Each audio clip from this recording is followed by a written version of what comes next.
Vor 2 Wochen haben wir diese Veranstaltung angekündigt, ziemlich genau vor 2 Wochen. Und es war uns schon klar, ja, das wird ein bisschen Wellen schlagen. Aber das Ausmaß, wie es jetzt war, haben wir uns nicht träumen lassen. Die Hauptfrage, die uns immer wieder gestellt wurde, was sagt dieser oder jener dazu? Meine Damen und Herren, an der Stelle ganz unmissverständlich. Wir sind eine unabhängige Jugendorganisation und wir laden hier zu einer Bildungsveranstaltung ein. Und damit kommen wir unserem Auftrag nach. Nicht mehr und nicht weniger.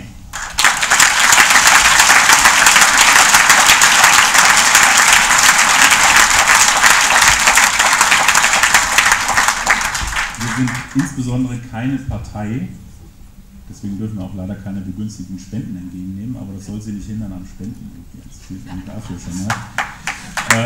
Und da wir keine Partei sind, treten wir nicht zu Wahlen an und wir führen keine Koalitionsgespräche. Das heute Abend ist auch kein Koalitionsgespräch. Der Mann, der heute Abend unser Ehrengast ist, ich will Sie jetzt wirklich nicht länger auf die Folter spannen, ist ein europapolitisches Schwergewicht. Seit 1999 sitzt er im Europäischen Parlament und man kann nicht behaupten, er habe das getan, nur um sich Freunde zu machen.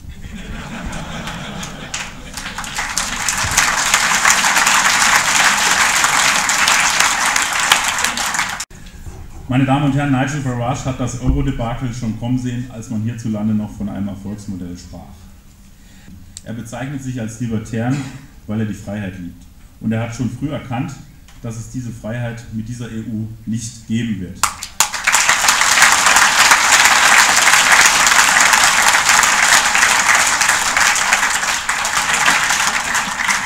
Und, meine Damen und Herren, seine Frau ist eine Deutsche.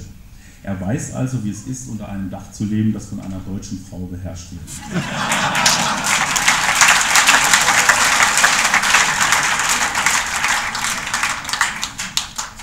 Meine Damen und Herren, begrüßen Sie mit mir den Mann, für den das Wort Euroskeptiker erfunden wurde. Nigel Farage.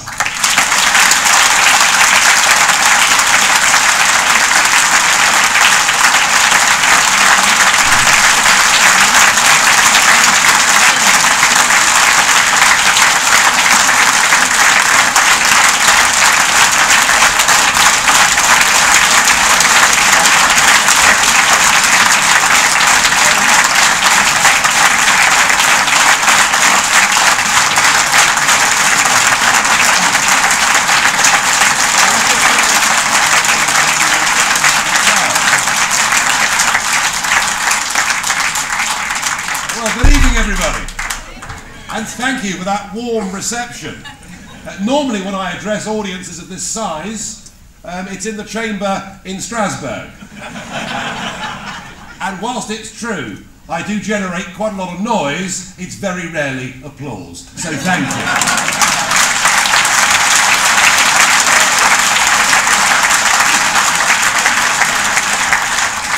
And I want to thank Young Alternative for inviting me to come and speak here in Cologne this evening. The last time I came to Germany and spoke, I spoke in Berlin 3 years ago to a group of concerned Eurosceptics, people worried about what the Eurozone project was doing to this country and indeed to the rest of Europe. And I said I would not come back to speak in Germany until... No. I would not come back to speak in Germany until there was a properly established political movement in this country offering the election alternative.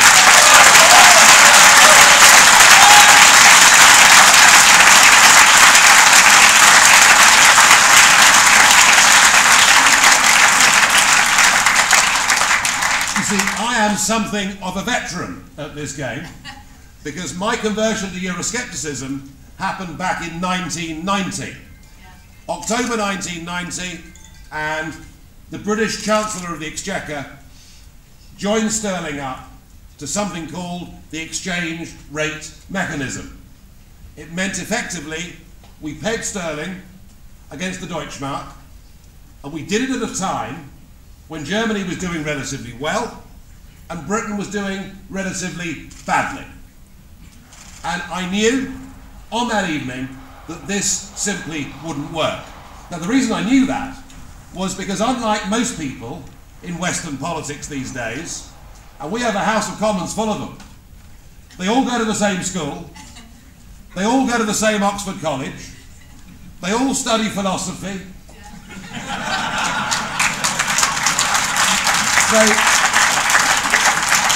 Which in itself is not a bad thing, but they then all go into Parliament as researchers and become MPs aged 27 or 28, and none of them has ever done a proper job, a proper day's work in their lives.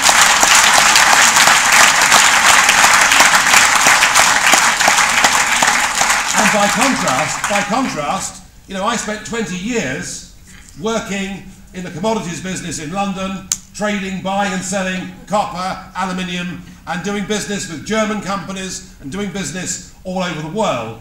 And I knew that an economic and monetary union, stage 2, and of course the euro was stage 3, I knew that the British and German economies were different things, that our economy very much more service orientated, the German economy very much more manufacturing orientated, and that our economies operated at different times and stages of the economic cycle. And within 2 years, we had interest rates at exactly double what they should have been, an extra 1 million people unemployed in Britain. We had record house repossessions, record business bankruptcies in 1992, and I thought back then that the whole project of economic and monetary union, and behind that, the whole political project of attempting to take all these different countries in Europe with their different languages, cultures, histories, wines, cheeses, I'm not so keen on the cheese, but anyway. And the attempt to take all of these different groups of people and to force them into a new European state without ever asking people whether that's what they wanted, I knew from that moment on that this European project was in the hands of very, very dangerous, fundamentally undemocratic people, and I've been an opponent, now a firm opponent, of this project for 20 years.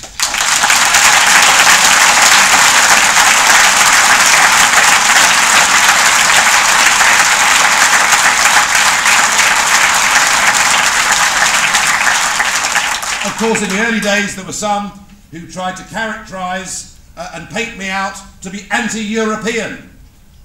But that was never the truth at all. I love Europe, and we should all love Europe. It is the most amazing, diverse, and fascinating continent of the planet, of the Earth.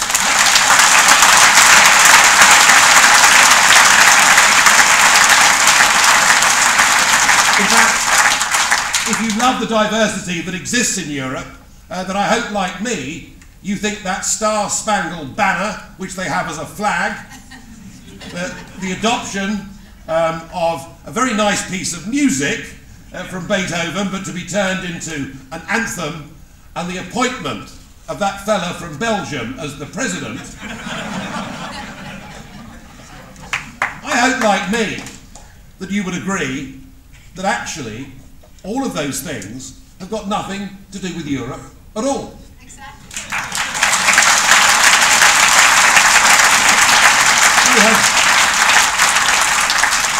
They have hijacked the word Europe and decided that they, in the Brussels institutions, are what Europe now is. That they, with their flag and their anthem, and their totally ridiculous president from Belgium,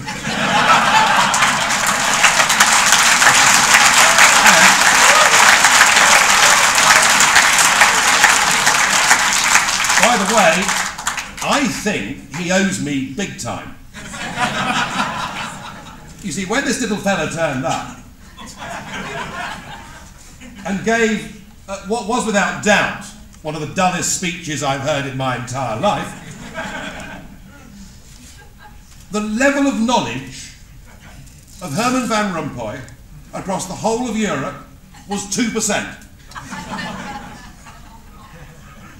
And after I'd told him his fortune, it went up to 4%. So I've been a good PR man for him.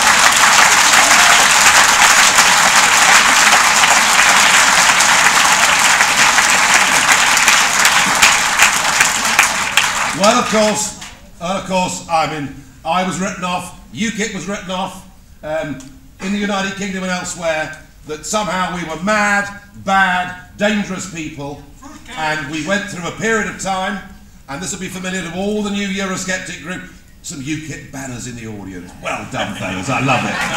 Very good. And as every new country adopts a Eurosceptic party, as I'm delighted to say has now happened here in Germany, all of us face the same challenges. Yep.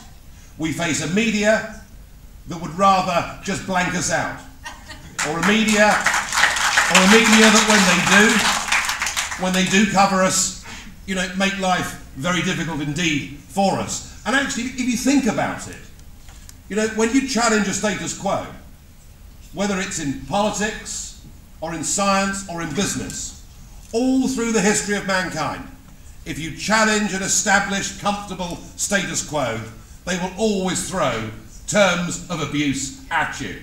And the more abuse that gets thrown at the AfD between now and May the 25th by the established media in Germany, the better, because it means you're making progress.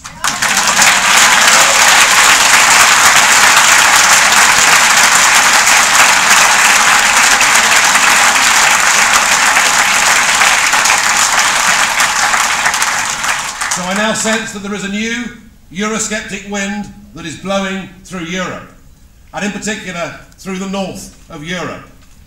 And I think we should examine for a moment just exactly why this has happened. I don't think anybody in this room or elsewhere would disagree that post-1945 it clearly made sense for France and Germany to be friendlier with each other and to trade with each other. Because one of the best ways of stopping people going into conflict is if they do business with each other. And so the idea was sold to the original founding countries that there would be a common market. A market where we trade, a market where we cooperate, a market where there would not be barriers of tariffs or excessive bureaucratic difficulties in trading with each other. And it was a vision that my country, albeit later and slightly reluctantly, but it was a vision that my country went for too. And indeed, you know, both my parents, when we had the referendum in 1975, both my parents voted yes for Britain to be in a common trading market with our next door neighbours in Europe. Now all of that looked and sounded fine. The difficulty was that actually, right from the very start, right from the first writings of Jean Monnet on this project, though never ever declared to the citizens of France or Germany or the latter-day members such as ourselves, from the very start, what actually happened here was that trade and cooperation was used as a cover for what was designed to be from day one an attempt to build a new United States of Europe. That is what this project was about from day one, and they never, ever told us the truth about it. Never.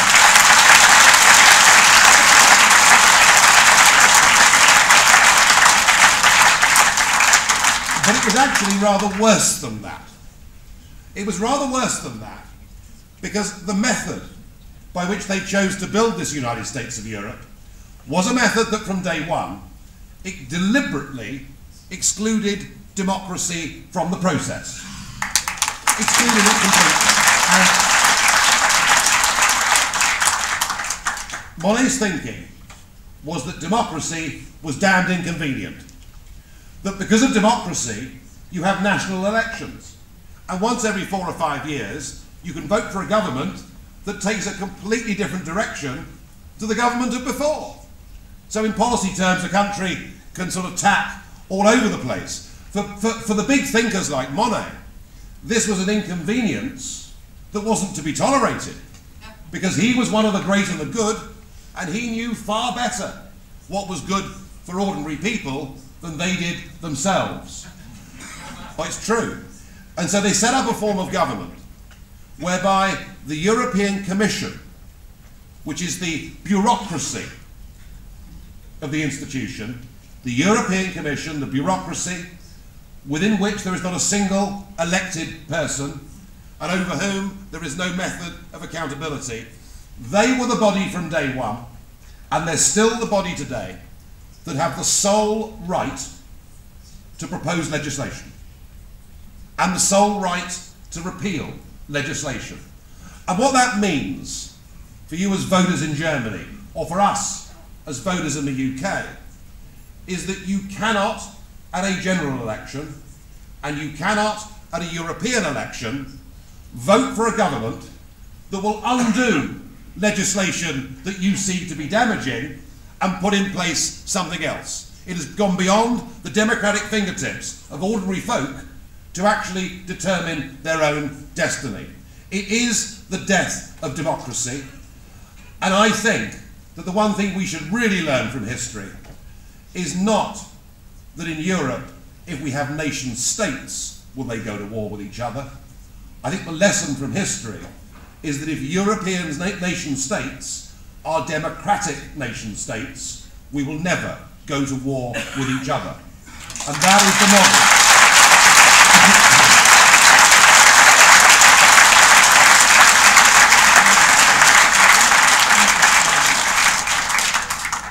You only have to think back exactly 100 years to realise why what we did with the Balkans was a disaster. You know, at Versailles and afterwards in the Treaty of Paris, we got together and we said, we can't have all these little independent Balkan states constantly rowing and fighting with each other, shooting an archduke and goodness knows what else. We can't have this. We can't tolerate this. What we're going to do is we're going to take all those different countries, we're going to give them one flag, one anthem, one currency, one president, one army, one police force, and we will call it Yugoslavia. And because we do that, there'll be peace in the Balkans forever, and just look what happened. And what we are doing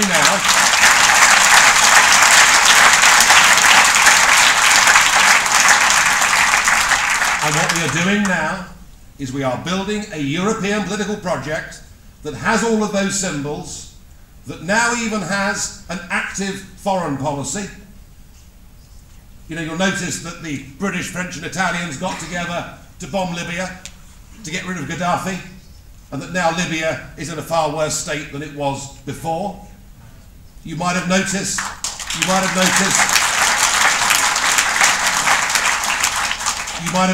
that in the Ukraine, that we have been telling the Ukrainians, and the British are more guilty of this than anybody, but the EU has been telling the Ukrainians for 10 years that they can join the European Union and they can join NATO too, offering a completely false set of hopes to those Catholic Western Ukrainians who were pushed to a state where they actually toppled their democratically elected leader. And if you poke the Russian bear with a stick, don't be surprised when he decides to bite back.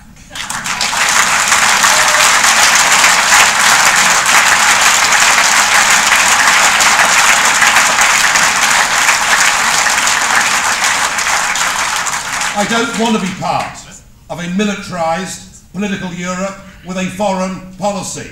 Far from it being something that will be good for peace, I think it may well pose an enormous threat as it seeks to increase its size and its muscle. You know, Mr. Barroso, another one of my great mates over there, and it is a delicious Eurosceptic irony that for the last 5 years I've had seat number 20 on the front row in Strasbourg in the chamber, and just a couple of feet away in seat number 21 is Mr. Barroso. It's wonderful, isn't it?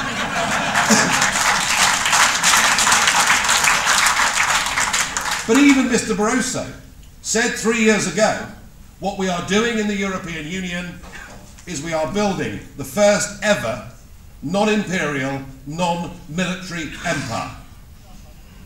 They want to build an empire, folks. And what does history tell us? What does history tell us about organisations that want to expand and build empires? It ends badly. This is not a project. This is not a project for peace and reconciliation. It may have been sold to us as that to begin with.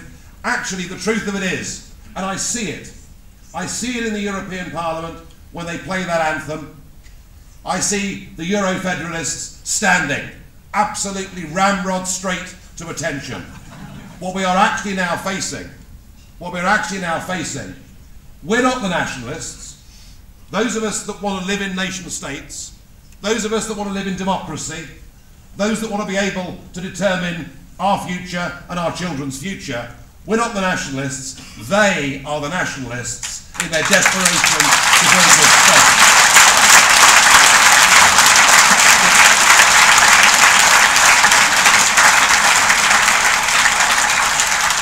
But they have made two fatal errors. They have made two disastrous, fatal errors. And the first is actually part of that whole imperial idea. It is enlargement. You see, when the European community was Germany and the Netherlands and France and us and Denmark, and we had the ability to trade freely, goods, capital and services could move around freely, and also people could move around freely. But that never posed a threat to us, because actually the living standards in those countries were roughly similar. The incomes were roughly similar. The education systems, roughly similar. The health systems, roughly similar. But when we let in 2004, and onwards since then, groups of countries that had frankly not fully recovered from the disaster of communism, what we did was to allow in very poor countries, and then even poorer countries too, still, with Romania and Bulgaria. And we said to these people, you can have total free movement within the European Union.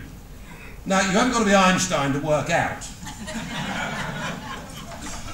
that if you say to people in poor countries, they can move to rich countries with better education for their kids, with better health systems, and with, in the case of Romania and Britain, a minimum wage that is 9 times the size, you haven't got to be very clever to work out that there would be a very big migratory wave. And I see what is happening in the United Kingdom, and bear in mind that we are probably the most liberal country in the whole of Europe when it comes to immigration. Now, we've had successive waves of immigration since 1945, much of it from our old Commonwealth countries, and we've really achieved, I think we had achieved in Britain, a degree of integration that I think was enviable in many other European countries. But the scale of what is now happening is that we now have 4,000 people a week. 4,000 people a week come from southern and eastern Europe and settle in our country. And the vast majority of them are very good young people that want to work hard. Well, that's great. But it's also the duty of a government to put the interests of its own people first.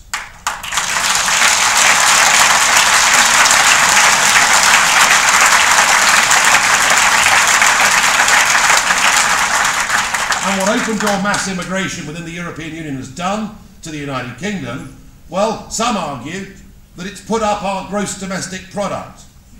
I question that. But even if it has put up our gross domestic product, there's more to life than a couple of pips on our gross domestic product. There is the cohesion of our societies and the opportunity for our young people to go out and get jobs in the workplace. That, I think, is very, very important.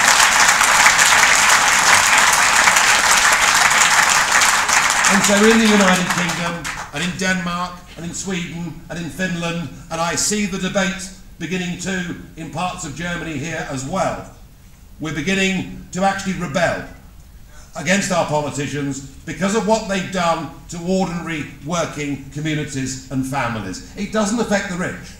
In fact, the opposite.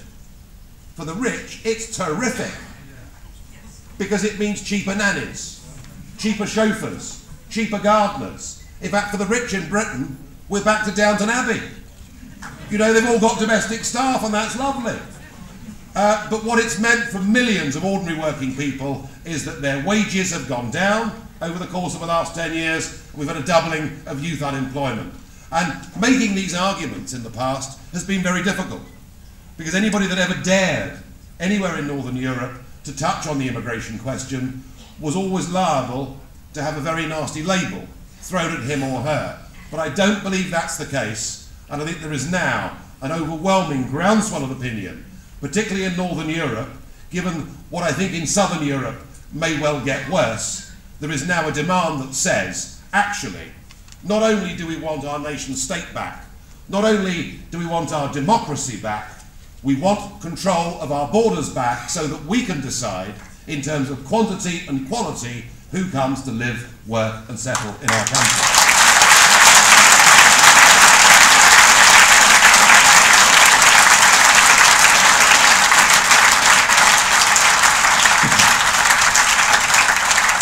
And the second truly enormous error that the European project has made is the one that you all know about. I say that because you're paying for it. It's called Economic and Monetary Union. And, you know, I worked in economics, I worked in markets, I worked in currencies, as I said earlier, for 20 years. The argument that there could be a single currency for Germany and the Benelux countries, and perhaps parts of Scandinavia, in economic terms, that argument worked. But what never worked was for the south of Europe to link in the same economic and monetary union with countries like Germany, Finland, and the Netherlands. It was inevitable that this disaster would come.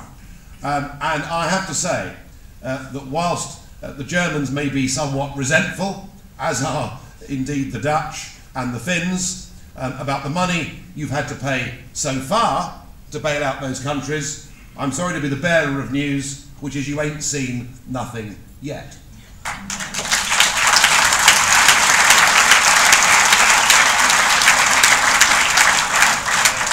The situation in Spain, the situation in Italy, in Greece and in Portugal is desperate. Desperate. There are millions and millions of people being forced into the most astonishing poverty. And to think that it's happening in Europe in the 21st century just because their idiot politicians wanted to join a big project is, I think, a very sad fact of life.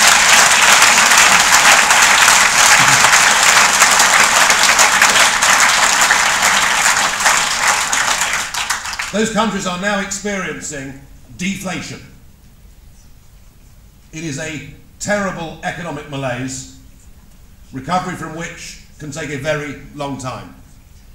I think in terms of the migration that we've seen from Southern and Eastern Europe to Northern Europe, I sense it's only just beginning. With youth unemployment rates now nearing 60% in Spain and Greece, what would you do as a young person? And we shouldn't blame those people for wanting to better their lives. But ultimately, there is going to be a rebellion against the euro in those countries. Someone's going to come along and say, look, we've got to cut our losses, we've got to default on our debts, we've got to get our own currencies back, we've got to have a devaluation and an attempt to trade our way back to profitability. I can't tell you whether that's going to take 2 years. I can't tell you whether it's going to take 5 years. But I can tell you that the euro will not hold together.